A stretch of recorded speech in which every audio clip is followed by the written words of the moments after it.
Okay, next mari kita tengok intracellular versus extracellular enzyme. Jadi benda apa ni sebenarnya intra extra? The word intra means dalam sel itself lah. Extra awak ingat exit means luar sel. Jadi enzyme ni dua-dua diorang synthesize from inside the cell, which is from the ribosome kan.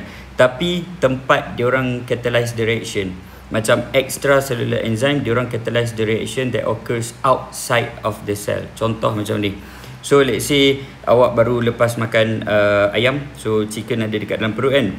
So the enzyme is produced by the cell that line the wall of the stomach. Okay, jadi the cell akan secrete, dia akan keluarkan enzyme dia.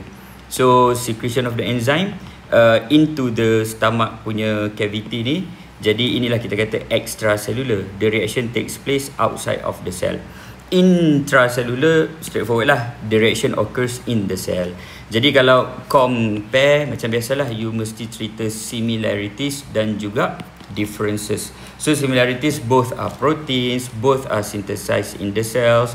Alright, the difference, tempat diorang catalyze. Kalau intracellular, it catalyze the reaction that occurs in the cell. For example, cellular respiration. Kan namanya pun cellular respiration. Maksudnya that process of respiration tu takes place in the cell. Alright, extra catalyze the reaction outside of the cell. For example, digestion in the stomach. Okay. Alright, this is an example of enzyme. First we have hydrolytic enzyme. Ingat tak ada dekat dalam organelle apa? So this is the enzyme that can be found in lysosome. Okay, so the lysosome kan dia ada enzyme kat dalam tu. So they are basically in the cell. Jadi lysosome ni dia akan catalyze the reaction of breaking down pathogen or bacteria yang masuk dalam sel, or dia akan break down the expired organelle telah rosak. So semua ni berlaku di dalam sel. Okay, so this is a amylase breakdown, amylase breakdown starch, pepsin, they involve in protein digestion. Yang ni don't worry, nanti chapter 9 kita akan belajar tajuk digestion balik.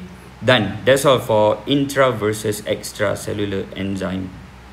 Terlupa tambahan hexokinase. This is the enzyme that catalyze the reaction in one of the many reactions in cellular respiration. Hexokinase can be found in cytoplasm kita lah. Sebenarnya cellular respiration dia bukan mitochondria 100%. Dia starts dekat dalam cytoplasm, lepas tu baru dia involve mitochondria. Tapi tak apa, yang ni pun kita akan belajar dalam chapter 7 nanti, tajuk respiration.